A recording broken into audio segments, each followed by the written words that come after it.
Movie ఇండస్ట్రీలో ఎట్లా అంటే ఇప్పుడు నాకు అందరూ తెలుసు ఇప్పుడు ప్రెజెంట్, కానీ ఎవరు అవకాశం ఇవ్వరు, ఎవరు ఏది చెప్పరు అనమాట. అట్లా స్వార్థపరులు ఉన్నారు, లేదంటే యూజ్ అండ్ త్రో చేసుకునే వాళ్ళు ఉన్నారు, పర్సనల్గా సెక్సువల్గా వాడుకోవాలనుకునే వాళ్ళు ఉన్నారు. అరే మనకు ఆల్రెడీ రోల్ ఫిక్స్ అయిపోయింది, వాళ్ళకి కూడా చేసుకుంటారు అట్లా లేదు. ఎందుకంటే ఇప్పుడు ఒక మూవీ అయినా సీరియల్ అని ఏదైనా ఒక టీం అంతా కలిస్తేనే అవుతుంది, ఒక్క మనిషితోటే కంప్లీట్ కాదు.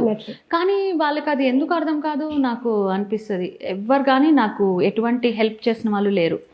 నా కష్టంతో నేను పైకి వచ్చిన. ఓకే, అంత కసితో వచ్చిన స్వాతి నాయుడు ఎలాంటి ఒక సిచ్యువేషన్లో ఇలాంటి వీడియోస్ చేయాల్సి వచ్చింది? టీవీ ఛానల్స్ నెట్లో చూసి టీవీ ఛానల్స్కి వెళ్ళి రెజ్యూమ్ ప్రిపేర్ చేసి నేను యాజ్ యాంకర్గా చేయడం కోసం ఇచ్చాను అన్ని ఛానల్స్. కానీ అక్కడ ఛానల్లో సెక్యూరిటీకి ఇవ్వడం తప్ప అంతకు మించి ఎవరిని కలవడానికి అవకాశం లేదు. ఎందుకంటే నేనెవరు వాళ్ళకి తెలీదు, నేనేం పెద్ద ఇది అంటారు తోపు కాదు, వాళ్ళు నన్ను కలవరు. ఎవ్రీ వీక్ వాళ్ళు అనేవాళ్ళు సెక్యూరిటీ వాళ్ళు, ఎందుకు ఇన్ని రెజ్యూమ్స్ ఎందుకు ఇస్తున్నారు, ఉన్నాయి కదా అంటే, ఏమో ఒకళ్ళు ఎక్కడైనా పడేస్తారేమో, ఏమో ఏ పుట్టలో ఏ పాముందో. అంటే మనకి ఇప్పుడు ఒక 30 ఛానల్స్ ఉన్నాయి అనుకుందాం, TV9, TV5 ఇట్లా జెమినీ మ్యూజిక్ ఇట్లా అన్ని ఛానల్స్ లో రెజ్యూమ్ ఇచ్చాను. మూవీ ఆఫీస్లో ఏమో ఏం తెలీదు. తర్వాత ఇక మెల్లమెల్లగా తెలిసింది, okay Annapurna studio, Ramanaidu studio, ఆ స్టూడియోస్కి వెళ్దాం. లోపలికి పంపించరు సెక్యూరిటీ వాళ్ళు, లేదండి ఏదైనా షూటింగ్ ఏమైనా జరుగుతుందా, అలానే షూటింగ్ డిస్టర్బ్ చేయం మనం, అక్కడ పక్కన ఉంటాం. ఏదైనా బ్రేక్ ఇచ్చినప్పుడు ఎవరైనా ప్యాడ్ పట్టుకుని తిరుగుతున్నారా, ఆహా ఇతను డైరెక్షన్ డిపార్ట్మెంట్ అనమాట.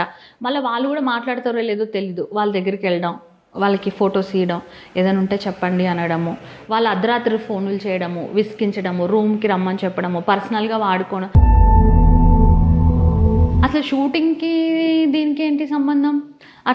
అలా యూజ్ చేసుకున్నా కూడా అవకాశాలు మాత్రం ఇవ్వరు, ₹1 కూడా ఇవ్వరు. అది కూడా నేను క్లియర్గా చెప్తున్నా.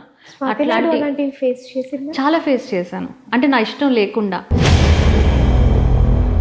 వాళ్ళ ఇష్టానికి వాళ్ళు ప్రొసీడ్ అయిపోతారు. వీళ్ళకి ఇష్టం ఉందా లేదా, అసలు వీళ్ళు ఎస్ చెప్తున్నారా నో చెప్తున్నారా, దే డోంట్ కేర్. సరే ఎంత వాళ్ళ అవసరం తెచ్చుకున్నారు, ఆ అమ్మాయికి ఏమైనా కావాలా అసలు ఏంటి అట్లా కూడా ఏం లేదు, ఒక టిష్యూ పేపర్ లాగా యూజ్ అండ్ త్రో. అలాంటి వాళ్ళు కూడా నా లైఫ్లో నేను చాలా మందిని చూశాను, బట్ నేనేం చేయలేకపోయాను. మీ ఇష్టం లేకుండా ఎలా చేస్తారు? మీ ప్రమేయం లేకుండా వాళ్ళు ఇబ్బంది పెట్టారంటారా? చిన్నవాళ్ళు ఉన్నారు, పెద్దవాళ్ళు ఉన్నారు. అంటారు కదా పెద్ద పెద్ద తలకాయలు అనేసి, పెద్ద పెద్ద డాన్స్ మాస్టర్లు వాళ్ళు కూడా ఉన్నారు. వాళ్ళు కూడా ఎట్లా అంటే, ఇప్పుడు అంత పెద్దోళ్ళు మనల్ని ఒకసారి కలవమ్మా మాట్లాడదాం అన్నప్పుడు ఫోన్లోనే చెప్పు నేను కలవనంటే ఏమనుకుంటారు అనుకుంటారు. మనం కలవడానికి వెళ్తాం. మూవీ ఆఫీస్లో ఉన్నప్పుడు ఒక హాల్ ఉంటుంది, ఒక అంటే బెడ్రూమ్ కాదు అదొక ఆఫీస్ అనమాట. నాకు ఇప్పటికీ గుర్తు, లోపలికి వెళ్ళిందో డైరెక్టర్ అంటారు, తలుపు పెట్టు అంటారు. ఇప్పుడు బయట ఒక 10 మంది కూర్చున్నాం మనం ఆడిషన్కి, కానీ లోపల డైరెక్టర్ ఉన్నారు. మనం రూమ్లోకి వెళ్ళినప్పుడు తలుపు పెట్టాలి. తలుపు పెట్టిన తర్వాత ఆయన అడుగుతారు అనమాట, మనం ఫొటోస్ చూపిస్తాం కదా, మీకు ఇక్కడ ఎక్స్పోజింగ్ ఉంటుంది, ఏమన్నా నాకు చూపించండి అంటే అది అలా అనమాట. తర్వాత ఇప్పుడు పెద్ద పెద్ద వాళ్ళు ఉంటారు, అమ్మ మీరు రండి మనం మాట్లాడదాం అంటారు. మనం ఏంటి ఓకే ఏమైనా అవకాశం ఇస్తారేమో, వెళ్ళి మాట్లాడినప్పుడు వచ్చి పక్కన కూర్చోవడం, చేతులేసి మాట్లాడడం.